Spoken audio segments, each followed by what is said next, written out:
biasa dilakukan mantan Gubernur Jawa Tengah ini dengan tujuan mengetahui keluh kesah warga. Kunjungan Pak Ganjar udah salaman ya, udah senang, tapi kok hujan iya Ibu punya harapan apa, Bu? Bisa terpilih presiden? harapannya ya senang itu harapannya. Senang sekali sambutan begitu meriah dari kemarin, dan tentu saja hobi saya sejak 10 tahun yang lalu yang mana masyarakat rakyat Jawa Tengah, hobi saya rata-rata setiap seminggu minimal 2 kali saya pergi ke desa-desa. Di desa saya menginap di rumah masyarakat. Disitulah sebenarnya kami bisa merasakan secara penuh apa yang mereka sampaikan. Tentu itu berdasari apa yang mereka pikirkan, dan sebenarnya tanpa diomongkan kita bisa tahu apa yang mereka rasakan. Ganjar berterima kasih kepada warga yang telah mengizinkan untuk dapat tidur dan bermalam di desa mereka. Dari Asahan, Sumatera Utara, Ulil Amri, iNews melaporkan.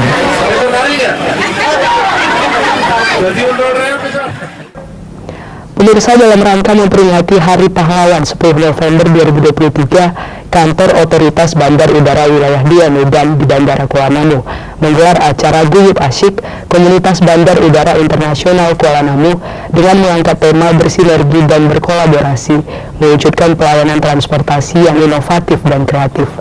Kegiatan ini berlangsung di pelataran parkir kantor Otban Wilayah 2 Medan di Bandara Kuala Namu.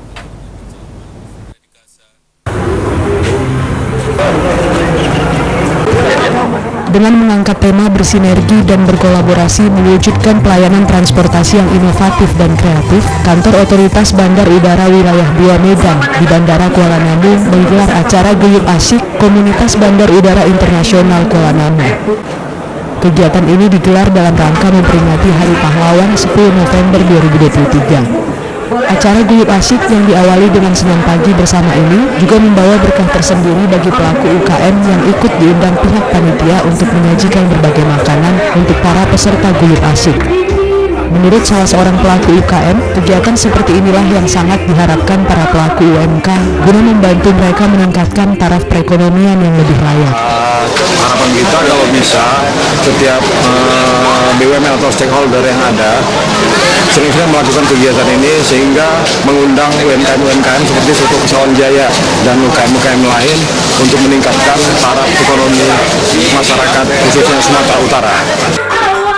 Usai melakukan sarapan pagi, acara Guyup Asyik ini diisi dengan diskusi-diskusi santai untuk menyaring masukan, tanggapan, dan saran dari para komunitas, sehingga kedepannya seluruh komunitas di Bandar Udara Internasional Kuala Namu ini dapat bersinergi dalam mewujudkan pelayanan transportasi yang inovatif dan kreatif.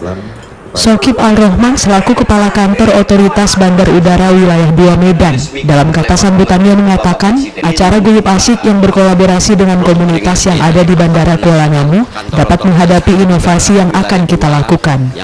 Hal senada juga disampaikan Dirut PT Angkasa Pura Aviasi Ahmad Rifai. Guyup Asyik dalam rangka berkolaborasi dengan seluruh komunitas yang ada di Bandara Kuala Namu untuk meningkatkan pelayanan kepada penumpang yang lebih inovatif dan kreatif. Tentu landasannya adalah karena kita pasca pandemi dan kita menghadapi Nataru tahun 2023-2024, kita akan terus bersinergi dengan komunitas yang ada di Kuala Namu, dari airlines, dari pengelola bandar udara, dengan kementerian lain, misalnya Bea Cukai, Imigrasi, dan lain-lain, menghadapi inovasi-inovasi yang kita lakukan. Pertama, Bandara Kuala Namu akan kita jadikan sebagai bandara yang menerima transit dari internasional menuju domestik tanpa jeda.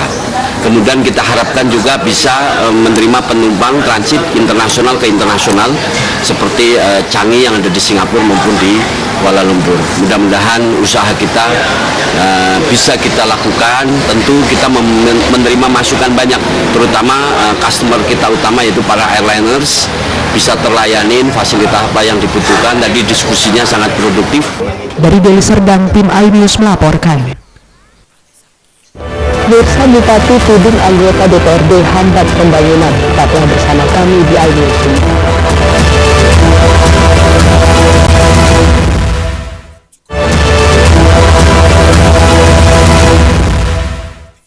Fandi Kogu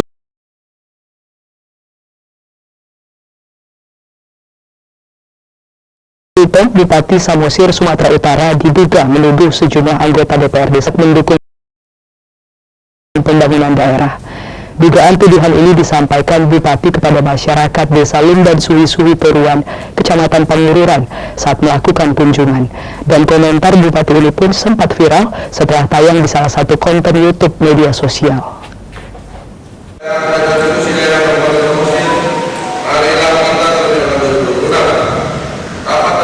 Beginilah detik-detik interupsi yang dilakukan oleh Filipus Pandiangan, salah seorang anggota DPRD Samosir, Sumatera Utara dari fraksi PDI Perjuangan, saat Bupati Samosir Fandi Kogultom yang baru beberapa menit menyampaikan nota jawabannya atas Ranperda tentang pajak dan retribusi di gedung rapat paripurna.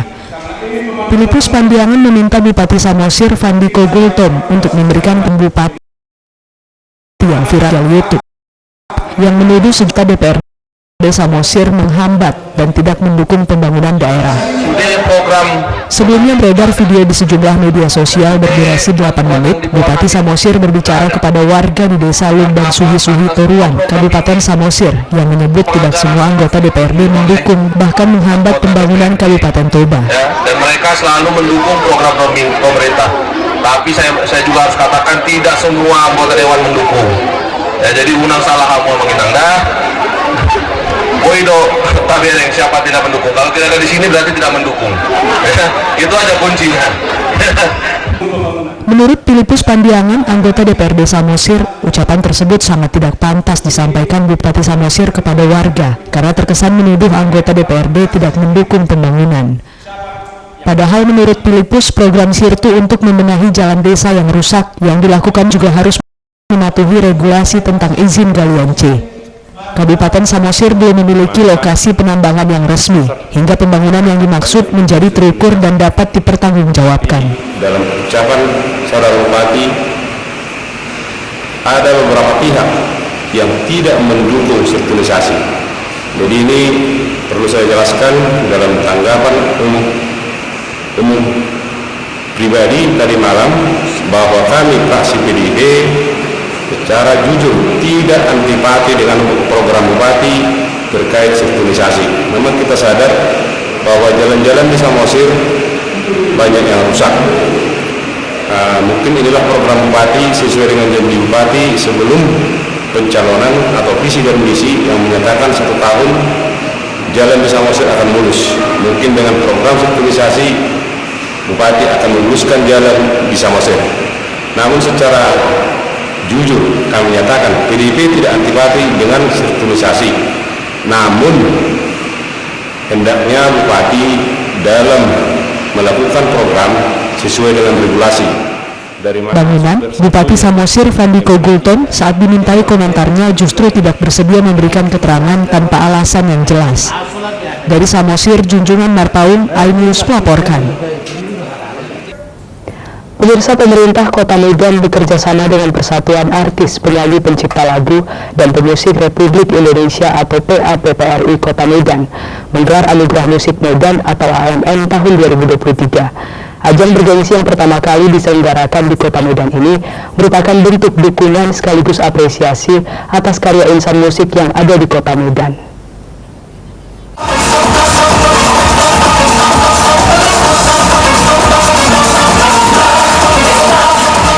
Malam puncak Anugerah Musik Medan atau AMM tahun 2023 berlangsung di Ballroom JW Marriott Medan pada Jumat malam kemarin yang dihadiri oleh Wali Kota Medan Bobi Afif Nasution, Kajari Medan Mutakin Harahap, serta para insan musik lokal di Kota Medan dan para artis penyanyi ibu kota yang tergabung dalam pengurus PAPPRI Pusat dan PAPPRI Kota Medan.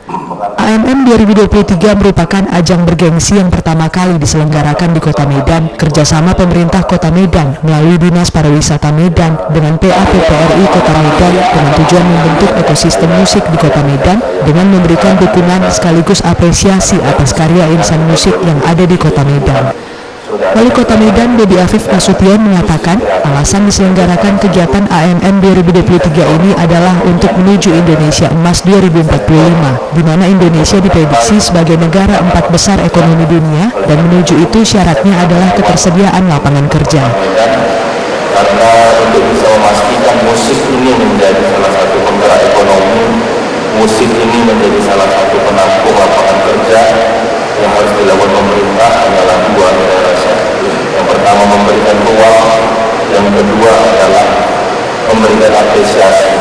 Dan yang kita lakukan malam hari ini adalah upaya kami pemerintah Kota Medan memberikan apresiasi kepada seluruh insan musik, anak-anak kreatif Kota Medan yang bergelut di bidang musik, agar apa yang dikreasikan oleh anak-anak Medan yang berkecimpung di bidang musik ini bisa didengar, bisa dinikmati, dan bisa sama-sama kita nilai. Sementara Sekjen DPP PAPPRI Dwiki Darman mengaku salut dengan Wali Kota Medan, karena Kota Medan merupakan satu-satunya kota di Indonesia yang mencetuskan anugerah musik. Anugerah musik Medan sangat luar biasa. Jadi saya tidak mau berpanjang lebar, takut kehabisan waktunya. Sekali lagi selamat untuk AMM 2023. Pada pegelaran AMM 2023 ini, 14 karya musik terbaik musik asal Kota Medan diberikan penghargaan, dan salah satu juri AMM 2023 yakni artis penyanyi ibu kota Sandy Sandoro. Dari Medan, Said Ilham, iNews melaporkan. Pemirsa, jemput aspirasi warga di Kecamatan Medan Kota, tetaplah bersama kami di iNews.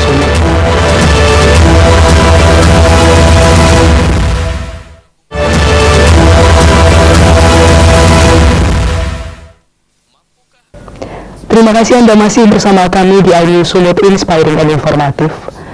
Pemirsa, dalam rangka menjalin silaturahmi sekaligus menjemput aspirasi warga, Wakil Ketua DPRD Kota Medan Iwan Ritonga kembali belusukan ke salah satu daerah pemilihannya, yaitu Kecamatan Medan Kota.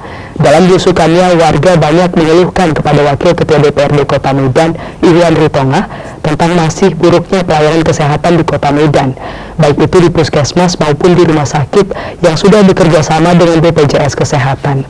Selain itu, persoalan pendidikan dan mahalnya harga beras masih menjadi keluhan utama warga. Yang saya hormati Bapak Ibu para Untuk menjalin silaturahmi sekaligus menjemput aspirasi warga, Wakil Ketua DPRD Kota Medan Iwan Ritonga pada Kamis kemarin kembali melakukan belusukan ke masyarakat yang bertempat di dua lokasi yang berbeda di Kecamatan Medan Kota yang merupakan bagian dari daerah pemilihannya pada pemilu 2014 dan 2019 lalu. Warga pertama yang dikunjungi Wakil Ketua DPRD Kota Medan Iwan Ritonga di Kecamatan Medan Kota adalah warga Jalan Sisingamangaraja, Gang Sepakat, Kelurahan Siti Rejo 1. Di tempat ini, Wakil Ketua DPRD Kota Medan Iwan Ritonga disambut dengan penuh kekeluargaan dan antusias oleh warga. Sebab dirinya hadir di tempat ini karena merupakan undangan warga dan sudah lama warga menantikan sosok Iwan yang dikenal dekat dengan masyarakat ini supaya datang ke daerah tersebut. Dalam sambutannya, Wakil Ketua DPRD Kota Medan Iwan Ritonga mengucapkan terima kasih kepada warga yang sudah mengundangnya untuk hadir. Iwan juga mengucapkan terima kasih atas dukungan yang diberikan masyarakat sekitar kepadanya selama ini, hingga ia terpilih sebagai anggota legislatif di pemilu 2014 dan pemilu 2019 dan ditunjuk menjadi Wakil Ketua DPRD Kota Medan 2 periode berturut-turut. Lebih lanjut, Wakil Ketua DPRD Kota Medan Iwan Ritonga menyampaikan saat ini pemerintah Kota Medan terus melakukan perbaikan dan berbenah untuk membangun Kota Medan menjadi lebih baik. Segala perbaikan infrastruktur baik drainase dan jalan terus dilakukan di seluruh sudut kota agar Kota Medan bebas dari banjir dan tidak ada lagi yang namanya jalan rusak di Kota Medan. Pembangunan yang dilakukan pemerintah Kota Medan tidak hanya menyentuh pembangunan infrastruktur, tetapi juga dalam hal pelayanan publik, kesehatan, bantuan sosial, dan pendidikan. Namun semua program pembangunan ini tidak akan berjalan tanpa ada dukungan warga. Oleh karena itu, Wakil Ketua DPRD Kota Medan, Ihwan Ritonga, mengajak seluruh warga untuk mendukung berbagai program pembangunan yang dilakukan pemerintah Kota Medan. Terima kasih. Dalam kesempatan itu, Wakil Ketua DPRD Kota Medan, Ihwan Ritonga, mengatakan tahun 2023 ini merupakan tahun politik. Tidak sampai 3 bulan lagi, masyarakat Indonesia termasuk Kota Medan akan menghadapi pesta demokrasi, yaitu pemilihan presiden dan pemilihan legislatif yang dilaksanakan pada tanggal 14 Februari 2024. Menjelang pemilihan presiden dan pemilihan legislatif 2024 ini, Wakil Ketua DPRD Kota Medan, Ihwan Ritonga, mengingatkan masyarakat tetap menjaga persatuan dan kesatuan dan jangan mau dipecah belah, diprovokasi, maupun diadu domba hingga membuat warga terpecah belah. Membangun bangsa ini, kita jangan mau provokasi, kita jangan mau diadu domba, dibawa-bawa soal isu agama, dibawa-bawa soal isu mana yang alim, mana yang tidak alim. Selalu disampaikan oleh pemerintah, ya selalu disampaikan oleh pemimpin bangsa ini, kita jangan mau diadu domba sama antara anak bangsa. Pada pertemuan ini, Wakil Ketua DPRD Kota Medan, Ihwan Ritonga, meminta masyarakat menyampaikan keluhan dan aspirasinya untuk nantinya diadvokasi melalui pokok pikiran DPRD dan kemudian ditindaklanjuti oleh pemerintah Kota Medan. Momentum ini dimanfaatkan warga Kelurahan Sitirejo 1 untuk menyampaikan berbagai keluhan dan aspirasi. Masalah yang banyak disampaikan warga adalah soal pelayanan kesehatan. Di antaranya disampaikan seorang warga bernama Ibu Siregar yang menyayangkan minimnya fasilitas di Puskesmas Simpang Lubung Medan yang tidak menyediakan alat untuk cek kolesterol dan cek kesehatan lainnya, sehingga membuat ibu tersebut terpaksa pergi ke klinik dan harus mengeluarkan biaya. Padahal kalau dirinya berobat di puskesmas tentunya gratis. Soal keluhan tentang pelayanan kesehatan ini juga disampaikan warga bernama Ibu Sianturi. Dirinya merasa kesal melihat pelayanan rumah sakit di Kota Medan yang sudah bekerja sama dengan BPJS. Terkadang tenaga kesehatannya selalu membedakan pelayanan untuk pasien BPJS Kesehatan dengan pasien umum.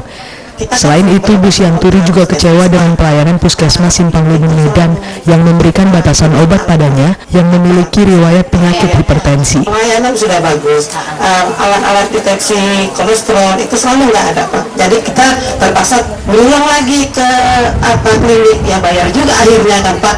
Nah itulah maksud saya, kalau bisa dilengkapi. Jadi kami yang orang bawah ini kan kami pakai yang gratis gitu kan, jadi tidak perlu lagi mengambil uang, itu maksud saya, Pak. BPJS agak dikesampingkan, termasuk itu atau Askes, karena saya juga pengikut Askes, selalu dibelakangkan. Nanti ya dokternya belum datang. Rumah sakit namanya pas kita berobat, dengan sekarang ini dengan KTP aja bisa kan, Pak? Tapi katanya hanya sekali ini ya, Bu. Ada ancaman hanya sekali ini. Sementara pada saat itu saya tensinya 270. Kan 3 hari obatnya. Jadi kalau habis 3 hari belum turun, ke puskesmas mana lagi saya? Menanggapi keluhan warga yang kecewa dengan minimnya fasilitas alat untuk cek kolesterol di puskesmas, Wakil Ketua DPRD Kota Medan, Ihwan Ritonga, berjanji akan menelpon dokter dan kepala puskesmas setempat. Ihwan juga menyarankan kalau penyakit kronis agar minta rujukan ke puskesmas dan langsung pergi ke rumah sakit agar penyakit yang diidap warga bisa segera ditangani dengan baik di rumah sakit. Sementara terkait keluhan dibeda-bedakannya antara pasien BPJS Kesehatan dengan pasien umum, Ihwan Ritonga mengatakan hal ini tidak benar. Mungkin ada penyebab hingga membuat pihak rumah sakit kewalahan menangani pasien BPJS. Namun begitu, jika ada warga mengalami kondisi seperti ini, Ihwan Ritonga meminta warga supaya menghubunginya atau juga tim relawan Ihwan di kelurahan, sehingga warga yang berobat bisa segera ditangani.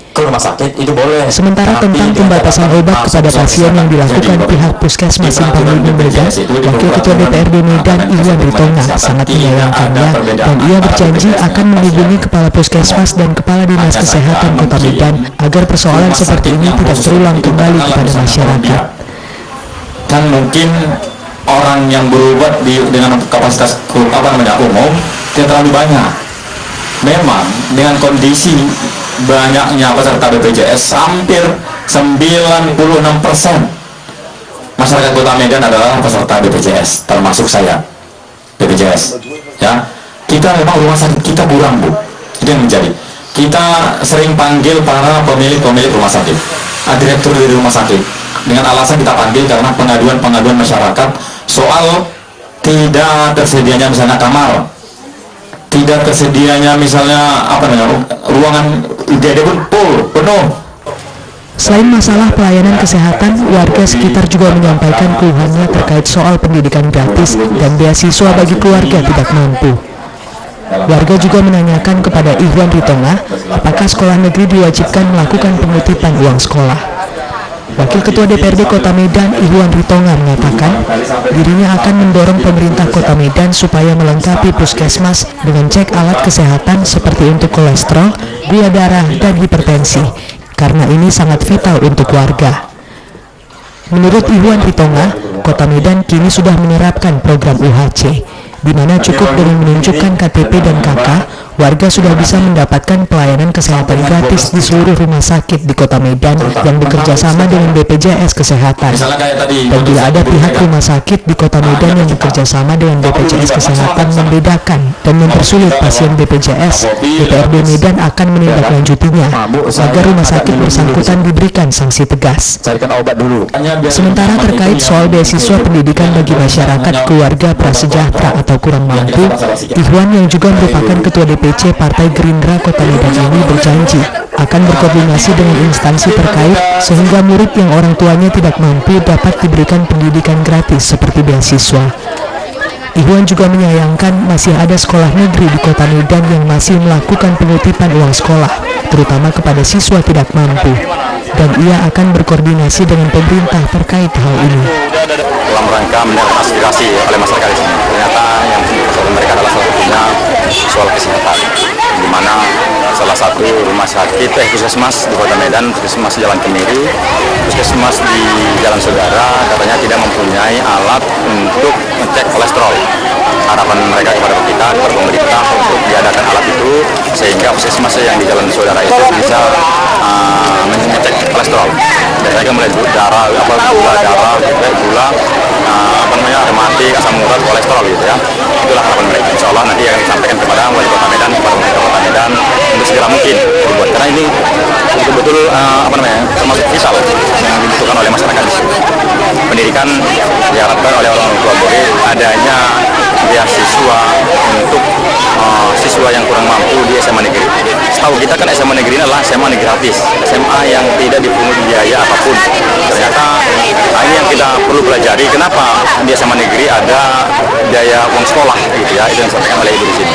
Saya tanya SMA-nya di mana, dia belum sebutkan SMA mana, tapi yang jelas ini bagian dari tugas PR para Dinas Pendidikan Provinsi Sumatera Utara soal kenapa masih ada biaya pendidikan di SMA. Padahal program pemerintah adalah 9 tahun wajib belajar gratis seperti itu. Selesai kegiatan, Wakil Ketua DPRD Kota Medan, Ihwan Ritonga, menyapa satu persatu warga yang hadir. Sebagian warga bahkan mengajaknya berfoto selfie dan bersuah foto.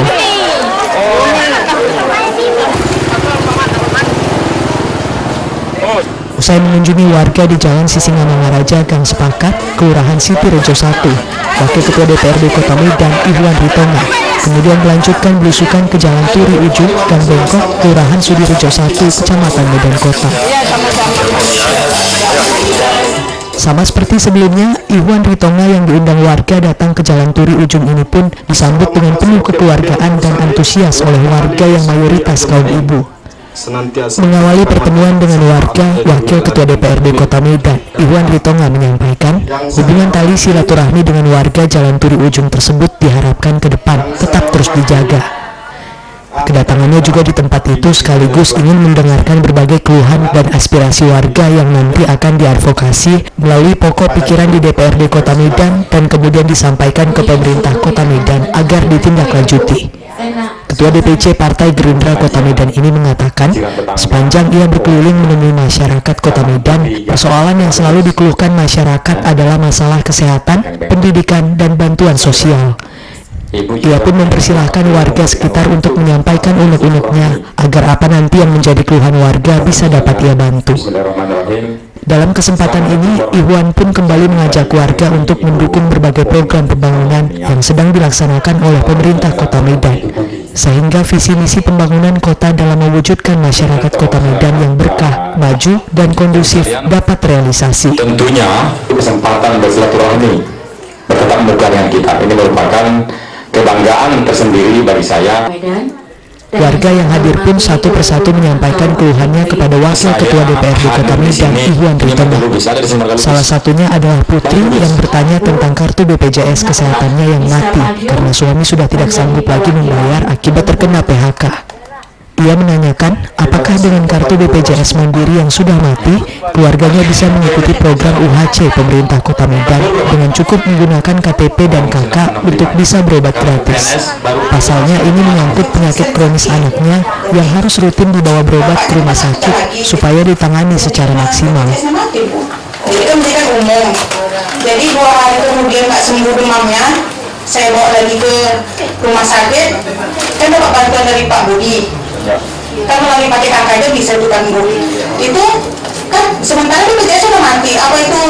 Menanggapi hal ini, Wakil Ketua DPRD Kota Medan, Ikhwan Ritonga mengatakan, meskipun kartu BPJS sudah mati, yang umumnya disebabkan tunggakan bayaran, setiap warga yang memiliki KTP dan KK Medan berhak mengikuti program UHC, yakni berobat gratis di seluruh rumah sakit di Kota Medan dengan cukup menunjukkan KTP dan KK. Untuk BPJS Kesehatan yang menunggak atau sudah mati ini, nantinya bisa dicicil ketika warga yang bersangkutan sudah ada duit.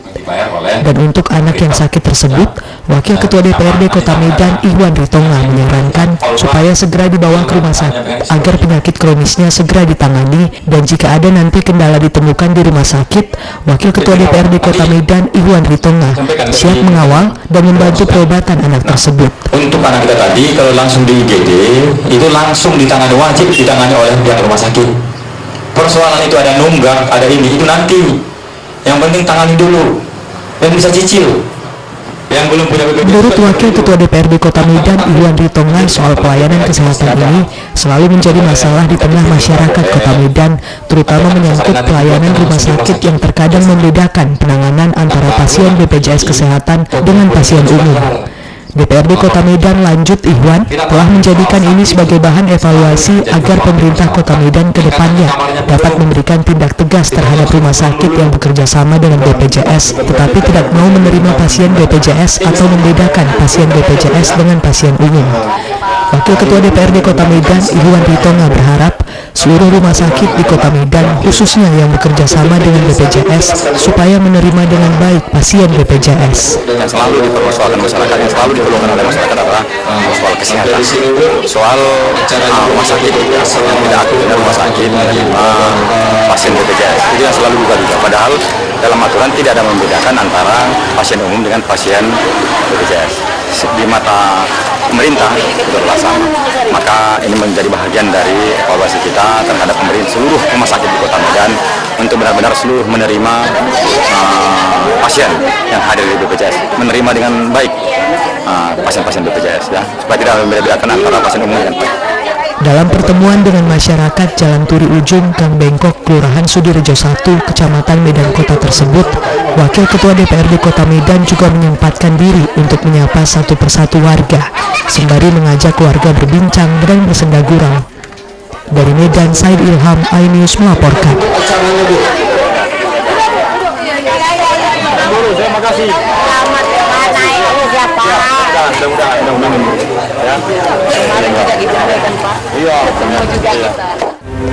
Pemirsa, informasi tadi mengakhiri iNews Minute hari ini. Saya Tanya Senitar mengucapkan terima kasih atas kebersamaan Anda. Selamat beraktivitas dan sampai jumpa.